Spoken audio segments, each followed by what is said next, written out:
2024 science के जितने paper थे सबके हमने एमसीक्यूज डिस्कस कर लिए हैं। ये उसी का पेपर नंबर 5 है, तो इसका भी हम लोग यहाँ पे सेकेंड सेट डिस्कस करने जा रहे हैं। तो चलिए मेरे साथ आप लोग जल्दी जल्दी इसके आंसर्स देख लीजिए। तो इसमें यहाँ पे क्वेश्चन नंबर 1 है, which of the following is not a thermal decomposition reaction. कौन सा रिएक्शन है जो थर्मल डीकम्पोजिशन नहीं है? तो FeSO4 की हीटिंग होती है तो ये कन्वर्ट होता है, ये है, ये भी थर्मल डीकम्पोजिशन है। यहाँ पे हम लोग सनलाइट यूज करते हैं, ये भी थर्मल डीकम्पोजिशन है। तो 3 थर्मल डीकम्पोजिशन हो गए, ये थर्मल डीकम्पोजिशन नहीं है, इसलिए आंसर सी लिखना है। दूसरा है, the process in which transport of soluble product of photosynthesis takes place in plant is known as. इस प्रॉब्लम में कह रहा है कि जो फोटोसिंथेसिस से प्रोडक्ट बनता है प्लांट्स के केस में, उसका जो ट्रांसपोर्ट होता है उस प्रोसेस को क्या बोलते हैं? तो उसको हम लोग बोलते हैं translocation. Translocation means transfer of the material from one part to another part of the plant. तीसरा है, sense organ in which olfactory receptors are present. Olfactory receptors जिससे हम लोग जो ऑर्डर होता है उसको रिसीव करते हैं, तो उसका आंसर हो जाएगा नोज। फोर्थ है, the incorrect statement about placenta is it is disc embedded in the uterine wall. ये बिल्कुल करेक्ट है। It contains villi on the embryo side of the tissue. ये भी करेक्ट है। It has very small surface area for glucose and oxygen to pass from mother to the embryo. अब ये गलत हो गया, क्योंकि जो विली होता है वो सरफेस एरिया को बढ़ाने के लिए होता है, और जब ज्यादा सरफेस एरिया रहेगा तो उस टाइम पे ज्यादा मटेरियल्स का ट्रांसफर होगा। तो यहाँ पे बोल रहा है कि जो सरफेस एरिया वो कम है, इसलिए गलत हो गया। The embryo get nutrition from mother's blood through it. ये भी करेक्ट है, तो इसका आंसर लिख देना है सी।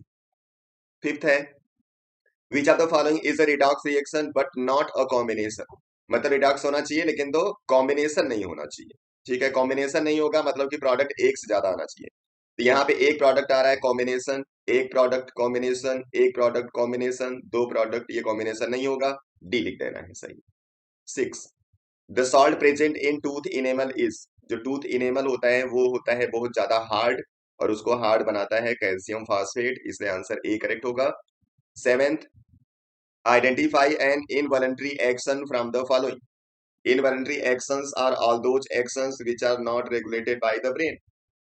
मतलब वो हमारी विल में नहीं होता, मतलब ऐसा कोई भी फंक्शन हमारी बॉडी के अंदर जो ऑटोमेटिक होता रहेगा उसको हम कंट्रोल नहीं कर सकते, और जिसको हम कंट्रोल नहीं कर पाते उसको कंट्रोल करता है स्पाइनल कार्ड। तो आपको देख लेना कौन सा प्रोसेस है जो स्पाइनल कार्ड के थ्रू रेगुलेट होता है। तो इसमें आ जाएगा regulation of breathing of heart, तो इसका आंसर हो जाएगा C. Question number 8, an aqua solution of sodium chloride is prepared in distilled water, the pH of the solution is.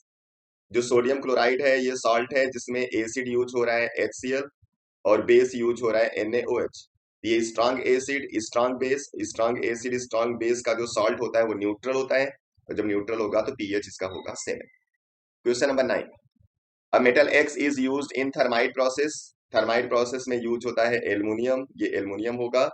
When X is heated with oxygen, it give the oxide। Aluminium oxygen reaction करके जो oxide बनाएगा वो Al2O3 होगा, जिसका nature amphoteric है, ये पता है एम्फोट्रिक होता है। एक्स और वाई यहाँ पे कौन है आपको चेक कर लेना है, एल्युमिनियम और Al2O3। 10th है, which one of the following is not a natural ecosystem. यानी ऐसा कोई इकोसिस्टम जो प्रिपेयर किया गया होगा, यानी मैनमेड होगा। जो पॉन्ड इकोसिस्टम है नेचुरल है, ग्रॉस लैंड नेचुरल है, फॉरेस्ट भी नेचुरल है, क्रॉप लैंड ये ह्यूमन एक्टिविटी की वजह से जनरेट होता है, इसलिए डी हो जाएगा। 11th, a uniform magnetic field exists in the plane of paper as shown in the figure. In this field, the electron and the positron enter as shown. The electron and positron experience forces। यानी force की direction यहाँ पे पूछ रहा है, यहाँ पे electron भी मूव कर रहा है और पॉजिट्रॉन मतलब कि प्रोटॉन मूव कर रहा होगा। तो जिधर पॉजिट्रॉन मूव करेगा उधर ही करंट होगा, और जिधर इलेक्ट्रॉन मूव करता है उसके अपोजिट करंट चलता है। यानी अब दोनों के केस में जो करंट हो गया उसका डायरेक्शन सेम हो गया, और जब डायरेक्शन सेम होगा तो फोर्स भी एक ही डायरेक्शन में काम करेगा। तो तीसरा और चौथा पॉइंट तो ऐसे ही गलत हो गया, अब आपका फर्स्ट और सेकंड में आपको चेक कर लेना है। तो फोर्स की डायरेक्शन के लिए फ्लेमिंग का लेफ्ट हैंड रूल आपको अप्लाई करना है। करंट होना चाहिए ऊपर, इसलिए लेफ्ट हैंड को आप ऐसे होल्ड करो कि जो मिडल फिंगर है ऊपर की तरफ रहे, और जो फोर फिंगर है वो रहे लेफ्ट टू राइट। और जब ऐसा रखोगे तो आप देखोगे जो थंब होगा वो इनटू द पेज जाएगा, तो आपको लिख देना है both pointing into the page. ये हो जाएगा option A correct. Question number 12, the current carrying device which produce a magnetic field similar to that of the bar magnet. Bar magnet के जैसा मैग्नेटिक फील्ड इसमें कौन जनरेट करता है? इसका आंसर है solenoid. 13, Select from the following the condition responsible for the rapid spread of the bread mold on a slice of bread.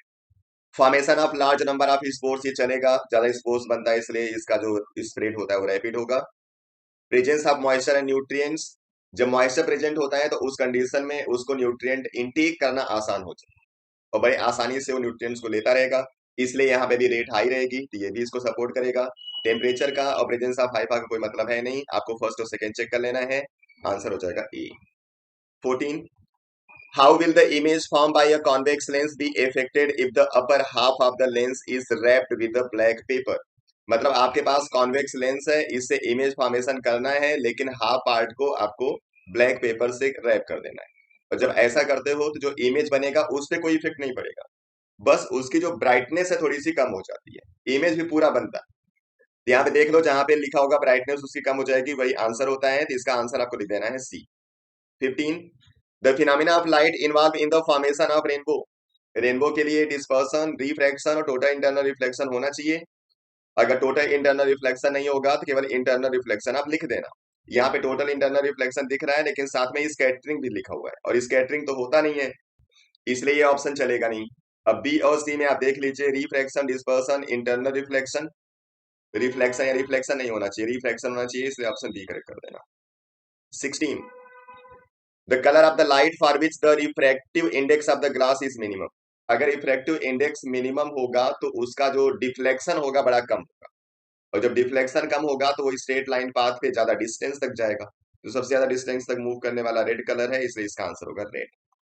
उसके बाद 4 एसर्शन रीजन, जिसमें पहला है ozone layer protect the surface of earth from harmful ultraviolet radiation, ये बिल्कुल correct है। Chlorofluorocarbon are responsible for the depletion of the ozone layer, ये भी ट्रू है, लेकिन ये इसको एक्सप्लेन नहीं कर रहा है, इसलिए आपको आंसर लिख देना है इसका बी।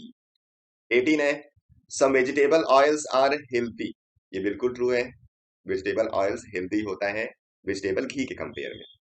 और ऐसा क्यों होता है? क्योंकि ऑयल के अंदर होता है डबल बॉन्ड, यानी कि अनसेचुरेटेड होता है, और जो अनसेचुरेटेड होते हैं वो सेचुरेटेड के कंपेयर में ज्यादा रिएक्टिव होते हैं, इसलिए जब इसको कोई कंज्यूम करता है तो बॉडी में आसानी से रिएक्ट कर जाता है। Vegetable oils generally have long unsaturated carbon chain, यहाँ पे अनसेचुरेशन की बात हो रही है, मतलब कि ये इसको एक्सप्लेन कर रहा है, और एक्सप्लेन करेगा तो ऑप्शन हो जाएगा ए। 19 है sex of the children will be determined by what they inherit from there mother. जो ह्यूमन है उसके केस में जो मदर है वो सेक्स को डिटरमाइन नहीं करता, इसलिए गलत हो गया, अगर यहाँ फादर लिखा होता तो ट्रू हो जाता। Women have X X sex chromosome, ये करेक्ट है, तो ये फॉल्स, ये ट्रू, ऑप्शन हो जाएगा डी।